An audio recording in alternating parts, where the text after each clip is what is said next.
हमारे साथ जुड़ चुके हैं, वैशाली पारिक हमारे साथ जुड़ चुकी हैं।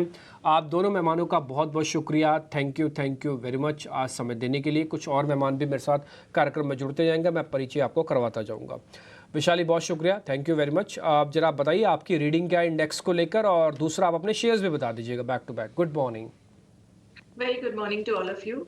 यस, तो कल मार्केट में हमने ऑल टाइम हाई जरूर देखा, बट फास्ट से हम कंसोलिडेशन दोबारा देख रहे हैं। So for near term basis 24,700 एक बहुत महत्वपूर्ण सपोर्ट है। इंट्राडे बेसिस के हिसाब से मैं कह रही हूँ। आज हम देख रहे हैं कि थोड़ा वीक ओपनिंग हो सकता है, बट ऑन आवरली क्लोजिंग अगर 24,700 को हम ब्रेक करते तो थोड़ा मार्केट स्लाइड हो सकता है, but till then it is range bound. और अपसाइड प्रोजेक्शन 25,200 का नियर टर्म टारगेट रेजिस्टेंस है। बैंक निफ्टी में कुछ कहा नहीं जा सकता, वो जस्ट ऑसिलेट कर रहा है। कल भी हमने देखा कि एक अच्छा सा मूव आया, दोबारा सेलिंग प्रेशर आया है। तो I would still maintain 50,800 support और 52,000 फिलहाल रेजिस्टेंस बन रहा है। ठीक है। तो दोनों और स्टॉक स्पेसिफिक की बात करें तो जी कल वैशाली। हमने देखा कि काफी स्टॉक्स में ब्रेकआउट आ रहा है। सो आई थिंक एक गुजरात गैस मैं चूज कर रही हूँ। गुजरात गैस में कल एक अच्छा सा वॉल्यूम हुआ है, ब्रेकआउट आ चुका है। सो 668 का करंट मार्केट प्राइस दिख रहा है। 660 के स्टॉप लॉस के साथ 680 का एक ट्रेडिंग स्ट्रेटेजी बन सकता है। और दूसरा है एसीसी मैं चुन रही हूँ because post results technically very well placed. So I think the risk reward ratio is also favorable। 2500 के स्टॉप लॉस के साथ 3000 का टारगेट। ठीक है, तो ये दो स्टॉक्स है जहां पे आपको रखनी है नज़र। हम कई समय से हाईलाइट कर रहे हैं कि ऑयल एंड गैस स्पेस में क्या ज़बरदस्त एक्शन है, और आज गुजरात गैस जो है वो पिक करती हुई नज़र आई है। वैशाली, यहाँ पे आप नज़र रखिए। और साथ ही अगर बात करें नतीजों के लिहाज से तो एसीसी, हालांकि नतीजे जो हैं वो अनुमान के मुताबिक आते हुए दिखे, पर टेक्निकली काफ़ी पसंद आ रहा है वैशाली को, और यहाँ पर भी आप ट्रेड ले सकते हैं। एसीसी की अगर हम बात करें तो यहाँ पे 3000 के टारगेट्स लगाने हैं, 2500 रुपये का स्टॉप लॉस, तो रिस्क रिवॉर्ड भी काफ़ी अच्छा बैठ रहा है इस पर्टिकुलर ट्रेड में। पर किरण भी हमारे साथ मौजूद है। किरण, वेरी गुड मॉर्निंग। आज के लिए आप बताइए कौन से स्टॉक्स आपके रडार पे हैं? Very good morning everyone. So overall अगर हम मार्केट देखें तो इंडेक्स के पॉइंट ऑफ व्यू जैसे डिम्पी जी ने बताया कि एक रेंज के अंदर है। स्टॉक स्पेसिफिक हमें लग रहा है कि काफी कुछ स्टॉक जो फ्रेश ब्रेकआउट के आसपास अवेलेबल है, तो उसी में से एफएमसीजी ऑलरेडी सेक्टर काफी अच्छा कर रहा है। और एफएमसीजी के अंदर आप मैरिको का चार्ट देखोगे तो वहां पे क्लियर कट आपको डेली चार्ट के ऊपर एक फ्रेश ब्रेकआउट देखने को मिलेगा। मोमेंटम इंडिकेटर भी बुलिश जोन के अंदर है, तो कहीं ना कहीं हमें लग रहा है कि मैरिको में एक अच्छा खासा अपमूव आ सकता है। तो मैरिको 680 के आसपास की क्लोजिंग है। Not only for the intraday, but एक दो दिन अगर आप होल्डिंग रखोगे तो 710 जैसे टारगेट भी हम एक्सपेक्ट कर सकते हैं कि मैरिको में आ सकते हैं। सो मैरिको 710 के टारगेट के लिए हम बाय करेंगे 664 के स्टॉप लॉस के साथ। दूसरा जो कॉल रहेगा वो कहीं ना कहीं केमिकल सेक्टर में से है। केमिकल सेक्टर में हम देख रहे हैं कि ऑफ लेटली काफी अच्छे बॉटम्स बन के स्टॉक जो है वो वापस अपने heart of higher bottom pattern के अंदर रिज्यूम कर रहे हैं। तो उसमें से नवीन फ्लोरिंग है। हम नवीन फ्लोरिंग का आप चार्ट देखोगे तो 200 दिन की मूविंग एवरेज के आसपास कंसोलिडेट होते हुए अभी heart of higher bottom pattern में रिज्यूम हुआ है। मोमेंटम इंडिकेटर पे भी आप देखोगे तो कहीं ना कहीं एक बुलिश डाइवर्जेंस हमें देखने को मिल रहा है, और डेरिवेटिव स्टडीज के हिसाब से भी यहाँ पे एक लॉन्ग बिल्डअप हमें देखने को मिल रहा है। सो जो कैश मार्केट है वो कहीं ना कहीं 3570 के आसपास हुआ है। हम लॉन्ग करके जाएंगे, यहाँ पे भी आप एक दो दिन का नजरिया रखिए।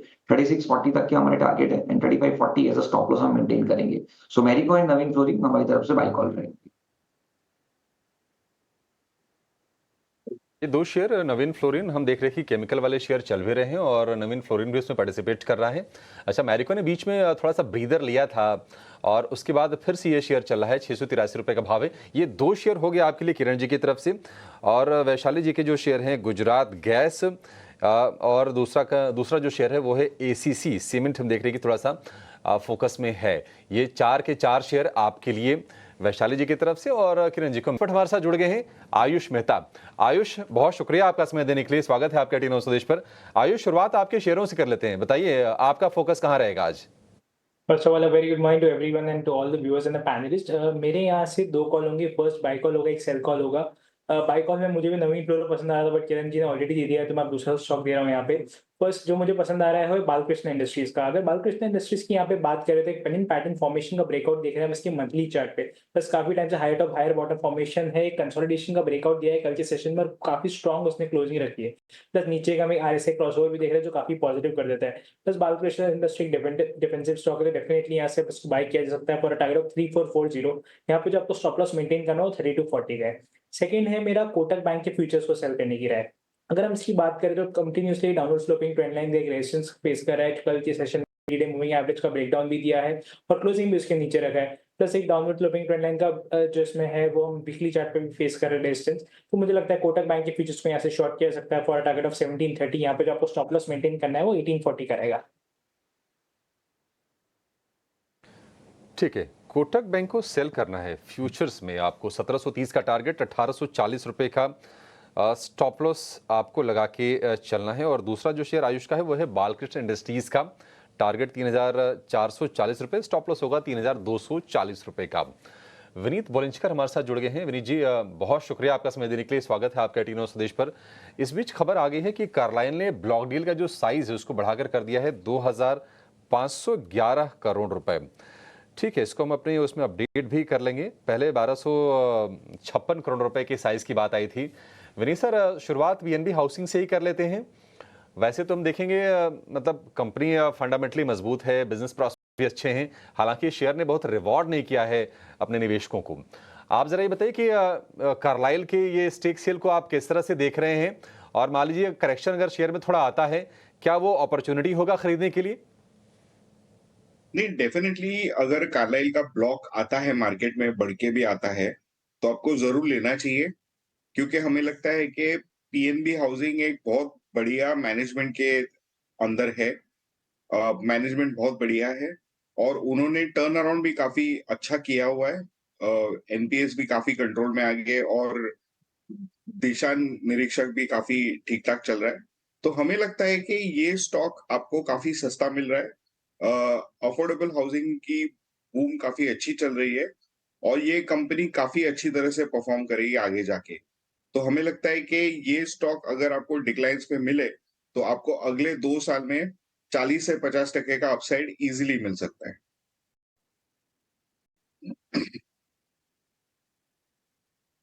हाउसिंग पे डील होनी थी करीब 1000 करोड़ रुपए की, जिसकी इंफॉर्मेशन अभी आप नीचे देख पा रहे हैं। और ये जो रेट था वो करीब 760 रुपये से 770 रुपये तक के बीच का डील है।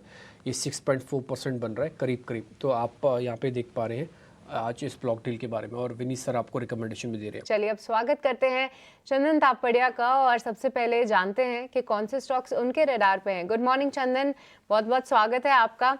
बताइए आज के लिए आपकी कॉल्स कहाँ पे हैं? गुड मॉर्निंग, बहुत बहुत धन्यवाद। तो कल बाजार ने 25,000 के एक नए कीर्तिमान स्तर को छूने का प्रयास किया, बट थोड़ी सी मुनाफा वसूली देखने को मिली।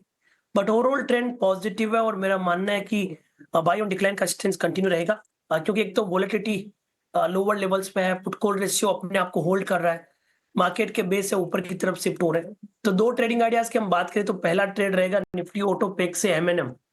आप देखो कि निफ्टी ऑटो ने पिछले लगभग 7-8 वीक का कंसोलिडेशन ब्रेकआउट देखा है और लगभग आप देखोगे इस स्तर पे 28 ट्रेडिंग सेशन के बाद आया है। तो ये कहीं ना कहीं कंसोलिडेशन ब्रेकआउट पूरे सेक्टर को एक बुलिश स्टेंस देगा और महिंद्रा एंड महिंद्रा हमारा प्रेफर्ड पिक यहाँ पे रहेगा।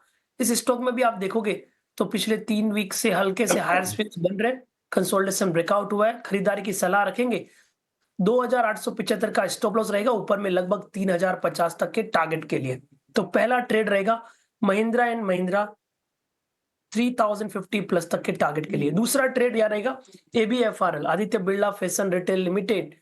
यहाँ पे भी डेली और वीकली चार्ट में एक कंसोलिडेशन ब्रेकआउट हुआ है, मेजर ट्रेंड पॉजिटिव है। 4 दिन से यहाँ पे हाई राइज हाई लोज बन रहे हैं, रोल ओवर्स एक्टिविटीज भी यहाँ पे अच्छी हुई है, वो भी एक बुलिश स्टेंस को कंटिन्यूएशन देता हुआ नजर आ रहा है। सो 332 के सपोर्ट से ABFRL खरीदारी की सलाह रखेंगे। ऊपर में कहीं ना कहीं यहाँ पे 355 360 तक के टारगेट काउंटर को मिलने चाहिए।